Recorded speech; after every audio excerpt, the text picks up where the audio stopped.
Kilometre ಅಂತರದಲ್ಲಿ 2 ಟೋಲ್ನಲ್ಲಿ ಹಣ ಸಂಗ್ರಹ ಆಗ್ತಾ ಇದೆ. ಹೊಸಪೇಟೆ ತಾಲೂಕಿನ ಅವೈಜ್ಞಾನಿಕ ಟೋಲ್ ವಿರುದ್ಧ ಇದೀಗ ಆಕ್ರೋಶ ವ್ಯಕ್ತಪಡಿಸಲಾಗ್ತಾ ಇದೆ. ನಿಯಮ ಪಾಲಿಸದೆ ಟೋಲ್ ಹಣ ಸಂಗ್ರಹಿಸ್ತಾ ಇರುವ ಆರೋಪ. ಪ್ರತಿ 60 ಕಿಲೋಮೀಟರ್ಗೆ ಒಂದರಂತೆ ಟೋಲ್ ಇರಬೇಕು ಅನ್ನೋ ನಿಯಮನೇ ಇದೆ. ಹೊಸಪೇಟೆ ತಾಲೂಕಿನ ತಿಮ್ಮಲಾಪುರ ಟೋಲ್ಗೂ ಕೊಪ್ಪಳ ಬಳಿಯ ಇಟ್ನಾಳ್ ಟೋಲ್ಗೂ ಕೇವಲ ಇರೋದು 35 ಕಿಲೋಮೀಟರ್ ಅಷ್ಟೇನೆ ಅಂತರ. ನಿಯಮ ಉಲ್ಲಂಘಿಸಿ ಹಗಲು ದರೋಡೆ ಅಂತ ಆರೋಪಿಸಲಾಗ್ತಾ ಇದೆ. ನೋಡಿ, ನೀವು ಯಾವುದೇ ರೂಲ್ಸ್ ಆಗಲಿ ಸರ್ಕಾರದ್ದು ಅಥವಾ ಏನೇ ಇದ್ರೂ ಕೂಡ ಆ ಸಂಬಂಧಪಟ್ಟಂಥ ಕ್ಷೇತ್ರಗಳಲ್ಲಿ ಸಂಬಂಧಪಟ್ಟಂಥ ಅಧಿಕಾರಿಗಳು ಅಥವಾ ಸರ್ಕಾರ ಒಂದಷ್ಟು ರೂಲ್ಸನ್ನು ಜಾರಿಗೆ ಮಾಡಿರುತ್ತೆ ಅಲ್ವಾ. ಆ ರೂಲ್ಸನ್ನು ಫಾಲೋ ಮಾಡಲೇಬೇಕಲ್ವಾ. ಹಣ ಪೀಕ್ಬೇಕು ಅಂತ ಹಿಂಗೆ ಇವ್ರಿಗೆ ಮನ್ಸಿಗೆ ಬಂದಂಗೆ 35 ಕಿಲೋಮೀಟರ್ ಅಂತರದಲ್ಲಿ 2 ಟೋಲ್ ಹಣ ಸಂಗ್ರಹ ಅಂದರೆ ಯಾರು ಮಾಡ್ತಾರೆ? 60 ಕಿಲೋಮೀಟರ್ ಅಂತರದಲ್ಲಿ ಇರಬೇಕು ಅಂತ ರೂಲ್ಸೇ ಹೇಳತ್ತೆ. ಹಾಗಿದ್ರೆ ರೂಲ್ಸ್ ಯಾಕೆ ಮಾಡಬೇಕು? ಆಯಿತು, ಒಂದು 10 ಕಿಲೋಮೀಟ್ರಿಗೂ ಒಬ್ರೊಬ್ರು ಟೋಲ್ ಮಾಡ್ಕೊಬಿಡಿ, ಜನ ಬೀದಿಗೆ ಬರಲ್ಲ, ಮನೇಲೆ ಕೂತ್ಕೊಳ್ತಾರೆ. ಏನು ಟೋಲ್ ಕಟ್ಟೆ ಸಾಯ್ಬೇಕಾ? ಎಲ್ಲಾದರೂ ಹೋಗಬೇಕು ಅಂತ ಅಂದರೆ ಈ ಪೆಟ್ರೋಲು ಡೀಸೆಲು ಖರ್ಚು ಬಿಡಿ, ಟೋಲಿಂದ ಯೋಚನೆ ಮಾಡೋಕ್ಕೆ ಶುರು ಮಾಡೋ ಪರಿಸ್ಥಿತಿ ಬಂದಿದೆ. ಅದರಲ್ಲಿ ಮಿನಿಮಮ್ ಬ್ಯಾಲೆನ್ಸ್ 100 ರೂಪೀಸ್ ಇರಬೇಕು ಅನ್ನೋದು ಬೇರೆ ಇದೆ. ಅದರಲ್ಲಿ 30 ಕಿಲೋಮೀಟ್ರಿಗೆ 2 ಟೋಲ್ ಅಂತೆ. ಎಲ್ಲಿಂದ ಬರುತ್ತೆ ಸ್ವಾಮಿ? ದುಡ್ಡೇನಾದ್ರೂ ಮೇಲಿಂದ ಉದುರುತ್ತಾ? ಏನು ಪುಕ್ಷಟ್ಟೆ ಕಳಿಸ್ತೀರಾ ನೀವು? ಅಥವಾ ದುಡ್ಡೇನಾದ್ರೂ ನೀರಾ ಹೋಗ್ಲಿ ಬಿಡಿ ಅಂತ ಖರ್ಚು ಮಾಡೋದಕ್ಕೆ? ಯಾಕೆ ನಿಯಮ ತಂದಿಲ್ವಾ ನೀವು?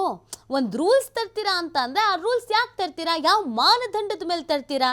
ಒಂದು ಮಾನದಂಡವನ್ನ ಇಟ್ಕೊಂಡೆ ತಾನೇ ನೀವು ರೂಲ್ಸನ್ನು ತರೋದು. ಅದಕ್ಕೆ ಅಂತ ಒಂದು ತಜ್ಞರನ್ನು ಇಟ್ಕೊಳ್ತೀರಾ, ಅದಕ್ಕೆ ಅಂತ ಒಂದು ಸಮಿತಿ ರಚನೆ ಮಾಡ್ಕೊಳ್ತೀರಾ.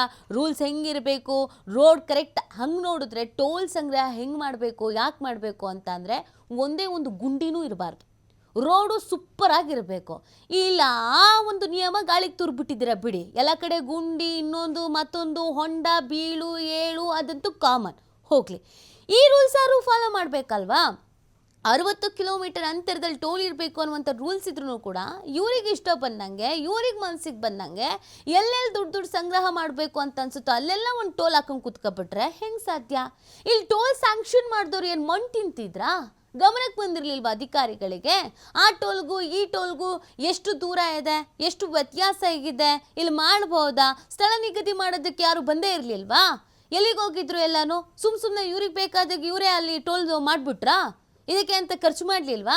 ಖರ್ಚು ಮಾಡೋದಕ್ಕಿಂತ ಮುಂಚೆ ನೋಡಲಿಲ್ವಾ?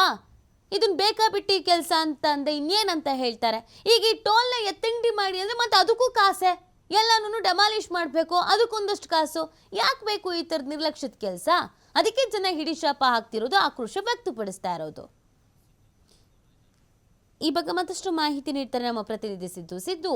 ಈಗ ಟೋಲ್ ಅಂತ ಹೇಳಿದಾಗ ಒಂದಷ್ಟು ನಿಯಮಗಳಿಗಿದೆ. ಆ ನಿಯಮವನ್ನು ಇವ್ರಿಗೆ ಫಾಲೋ ಮಾಡೋಕ್ಕಾಗಲಿಲ್ಲ ಅಂದರೆ ಜನ ಯಾಕೆ ಆ ನಿಯಮನ ಫಾಲೋ ಮಾಡಬೇಕು? ಇಲ್ಲಿ ಟೋಲ್ ಮಾಡೋದಕ್ಕಿಂತ ಮುಂಚಿತವಾಗಿ ಯಾರ ಗಮನಕ್ಕೂ ಬರಲೇ ಇಲ್ವಾ? ಯಾರು ಇದನ್ನ ಪರಿಶೀಲಿಸಲೇ ಇಲ್ವಾ?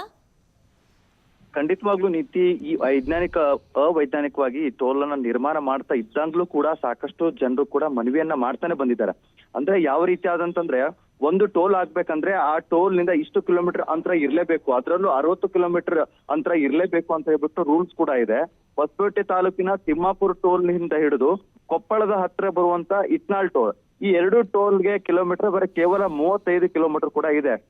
ಇದ್ರೂ ಕೂಡ ಸಾರ್ವಜನಿಕರು ದಿನಂಪ್ರತಿ ಈ ಟೋಲ್ ನಲ್ಲಿ ಓಡಾಡೋರು ದುಡ್ಡನ್ನ ಕಟ್ಟಬೇಕಾಗತ್ತೆ. ಮತ್ತು ಇನ್ನು ಈ ಟೋಲ್ ನ ಅಕ್ಕಪಕ್ಕದಲ್ಲಿ ಅನೇಕ ಹಳ್ಳಿಗಳು ಕೂಡ ಇವೆ. ಈ ಹಳ್ಳಿಯ ಜನರಿಗೆ ದಿನನಿತ್ಯ ಕಿರುಕುಳ ಆಗ್ತಾ ಇದೆ. ಯಾವ್ದಾದ್ರು ಒಂದು ಸಣ್ಣ ಪುಟ್ಟ ಏನಾದ್ರೂ ಕೆಲಸಗಳಿಗೆ ಹೋಗ್ಬೇಕಾದ್ರೆ ಪ್ರತಿ ಬಾರಿ ಈ ಟೋಲ್ ನಲ್ಲಿ ದಾಟ್ಕೊಂಡು ಹೋಗ್ಬೇಕಾದ್ರೆ ಸಾಕಷ್ಟು ಇಲ್ಲಿ ದುಡ್ಡು ಕೂಡ ಕಟ್ಟಾಗ್ತಾ ಇದೆ. ಇಲ್ಲಿ ಕೂಲಿ ಕಾರ್ಮಿಕರು ಕೂಡ ಹೇಳ್ತಾ ಇದ್ದಾರೆ, ನಾವು ಯಾವ್ದಾದ್ರು ಒಂದು ವಾಹನಗಳಲ್ಲಿ ನಾವು ಕೆಲಸಕ್ಕೆ ಹೋಗ್ಬೇಕಾದಂತ ಸಂದರ್ಭದಲ್ಲಿ ಒಂದು ಬಾರಿ ಹೋದ್ರೆ ಇವರು 70-80 ರೂಪಾಯಿಗಳನ್ನ ಕಟ್ ಮಾಡ್ಕೊಂಡು ಹೋದ್ರೆ ನಾವು ಕೂಲಿ ಕಾರ್ಮಿಕರು ನಮಗೆ ಸಾಕಷ್ಟು ವಾಹನ ಚಾಲಕರು ಕೂಡ ನಮಗೆ ದುಡ್ಡು ತಗೊಳ್ತಾ ಇದ್ದಾರೆ. ಇದರಿಂದ ನಮಗೆ ಸಾಕಷ್ಟು ಸಮಸ್ಯೆ ಆಗ್ತಾ ಇದೆ ಅಂತ ಕೂಡ ಹೇಳ್ತಾ ಇದ್ದಾರೆ.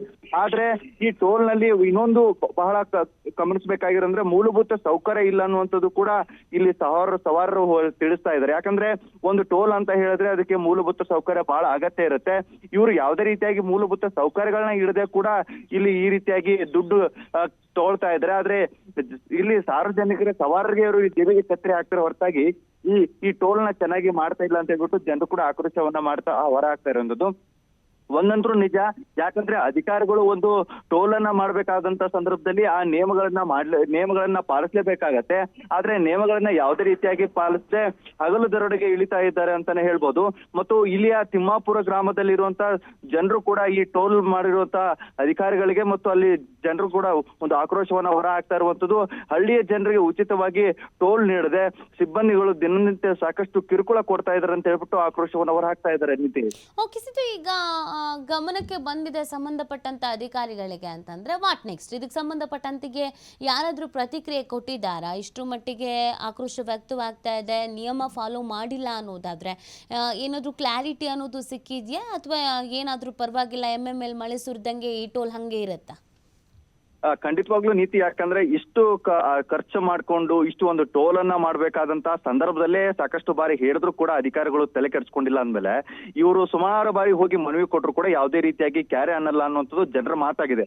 ಈಗ ಮಾಧ್ಯಮಗಳು ಕೂಡ ಇದ್ರ ಬಗ್ಗೆ ಧ್ವನಿ ಎತ್ತಿದೆ. ಮಾಧ್ಯಮಗಳು ಧ್ವನಿ ಎತ್ತಿದ ಬಳಿಕಾದ್ರೂ ಈ ಟೋಲ್ನ ಬಂದ್ ಮಾಡೋದಾಗಿರ್ಬೋದು ಮತ್ತು ಸರಿಯಾದ ಒಂದು ನಿಯಮವನ್ನ ಮಾಡಿ ಜನರಿಗೆ ಇಲ್ಲಿರುವಂತ ಮೂಲಭೂತ ಸೌಕರ್ಯಗಳನ್ನ ಒದಗಿಸಿಕೊಟ್ಟು ಈ ದಿನನಿತ್ಯ ಈ ಅಕ್ಕಪಕ್ಕದಲ್ಲಿರುವಂತ ಏನು ತಿಮ್ಮಾಪುರ ಟೋಲ್ ಏನಿದೆ, ತಿಮ್ಮಾಪುರ ಟೋಲ್ ಅಕ್ಕಪಕ್ಕದಲ್ಲಿರುವಂತ ಸಾರ್ವಜನಿಕರಿಗೂ ಮತ್ತು ಇಲ್ಲಿ ಓಡಾಟಕ್ಕೆ ಏನಾದ್ರೂ ಅವಕಾಶಗಳು ಮಾಡ್ಕೊಡೋದನ್ನ ಮಾಡಿ ಅದ್ರ ಸರಿ ಮಾಡ್ತಾರ, ಅಥವಾ ಈ ಟೋಲ್ನ ಬದಲಾವಣೆ ಮಾಡಿ, ಅಂದ್ರೆ ಮಿನಿಮಮ್ ಇಲ್ಲಾಂದ್ರೆ ಒಂದು 60 ಕಿಲೋಮೀಟರ್ಗೆ ಇರ್ಬೇಕು ಅನ್ನುವಂಥದ್ದು ನಿಯಮ ಇದೆ. ಆದ್ರೆ ಇವರು 35 ಕಿಲೋಮೀಟರ್ ಒಳಗಡೆ ಇರೋದ್ರಿಂದಾಗಿ ಇದನ್ನೇನಾದ್ರೂ ಟೋಲ್ ಬದಲಾವಣೆ ಮಾಡ್ತಾರ ಅನ್ನುವಂಥದ್ದು ಕಾದ್ ನೋಡ್ಬೇಕಾಗತ್ತೆ. ಒಂದಂತೂ ನಿಜ, ಈ ಟೋಲ್ನ ವಿರುದ್ಧವಾಗಿ ಸಾಕಷ್ಟು ರೈತರು ಜನರು ಕೂಡ ವಿರುದ್ಧವಾಗಿ ಆಕ್ರೋಶವನ್ನು ಹೊರ ಹಾಕ್ತಾ ಇದ್ರೆ. ಆದ್ರೆ ಮುಂಬರುವ ದಿನಗಳಲ್ಲಿ ಇಲ್ಲಿ ಜನಪ್ರತಿನಿಧಿಗಳಿಗೆ ತಿಳಿಸಿ ಇದನ್ನ ಟೋಲ್ನ ಬದಲಾವಣೆ ಆಗುತ್ತಾ ಅನ್ನುವಂಥದ್ದು ಕೂಡ ಕಾದ್ ನೋಡ್ಬೇಕಾಗತ್ತೆ. ನೀತಿ ಓಕೆ, ಥ್ಯಾಂಕ್ ಯು ಸಿದ್ದು ತಮ್ಮೆಲ್ಲ ಡೀಟೇಲ್ಸ್ಗಾಗಿ.